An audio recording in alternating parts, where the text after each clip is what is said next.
Hello, my name's Bev and I'm the author of the book Please Eat, A Mother's Struggle to Free Her Teenage Son from Anorexia, which describes our family's battle with the deadly eating disorder, anorexia nervosa, which my teenage son Ben developed back in 2009 when he was just 15 years old.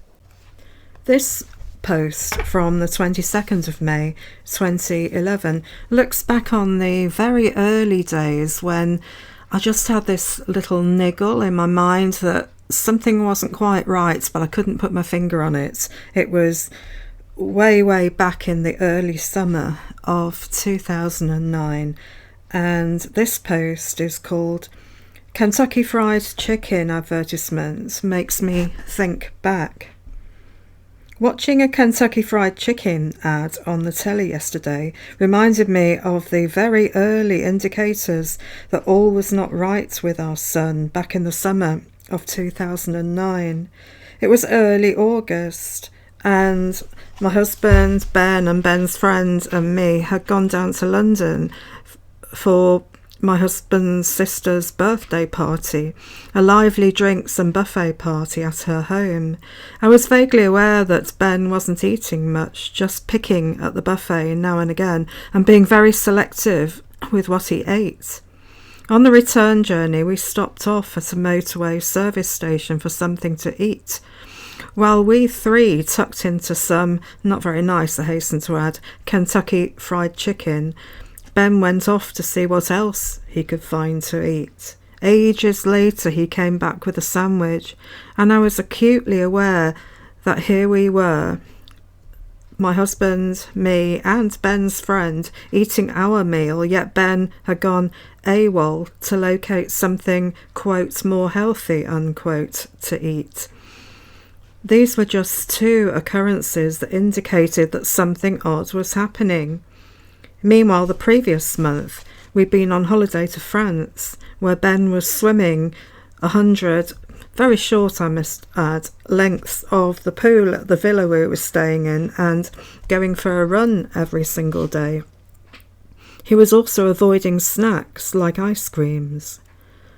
Thinking about this really brought it home that had Ben been a girl, some alarm bells might have started ringing in my head at this early stage. As a parent of a girl, I might have been more tuned into what were the early stages of an eating disorder manifesting itself. But as a parent of a boy, it never entered my head. Eating disorders didn't even feature on our radar.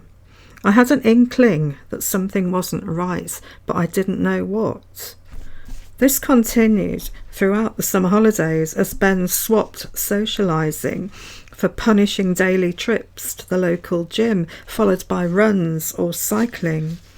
He became obsessed with healthy eating and marvelled at the way he could slim down recipes.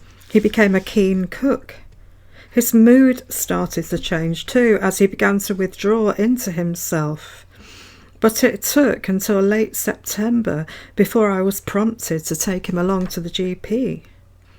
The point is, I'm not sure how many parents of teenage boys are aware that their son could succumb to an eating disorder just like a girl can. I can't be unique in that all the warning signs were there, but I failed to put two and two together and take early action. From the first signs in July 2009 to our first CAMS appointment, we waited 8 months. It was a further 8 months, October 2010, before we noticed any positive changes, and Ben finally began to turn a corner. Then it was a further 5 months or so before he eventually began to put on weight. Would he be further ahead in the recovery process if I had been more clued up about eating disorders in boys? Or does it take as long for the penny to drop with parents of girls too? I guess no parent expects their child might develop an eating disorder, whether it's a boy or a girl. That's the end of that post. And yes, one of the main reasons why I wrote this blog and also my book and the website is to raise awareness that boys do get eating disorders just like girls. The warning signs can be very slightly different in some boys, but then they can also be just like in girls. Although one indicator you obviously will never get with a boy is his periods stopping. A girl's periods stopping tends to be a key indicator that they're not well at all. So I wanted to, and do want to, let other parents know what the vital signs can be for boys slipping into an eating disorder, so they can take action quicker than we did, and also demand a quicker referral to a treatment service, and to fast track them if possible through the learning curve, because as I've said several times before, the learning curve for us was astronomical, and we were having to learn everything about eating disorders at the same time as worrying ourselves sick about what was happening to Ben. And that was not a good place to be on all fronts, and I don't want other parents to have to go through that. So anything I can do to kind of flag up the warning signs and hopefully get them to take action and go and get their son or their daughter diagnosed, referred and treated, anything I can do like that, even if it's just helping one person, it means that everything I've done in writing my blog, my website, my book, and also recording these videos, it has been worth it. So anyway, thank you for listening. You'll find a link below to my blog, and you'll also find a link to my website where you can download free PDFs of my blog, and also a link to Amazon where you can buy a copy of my book.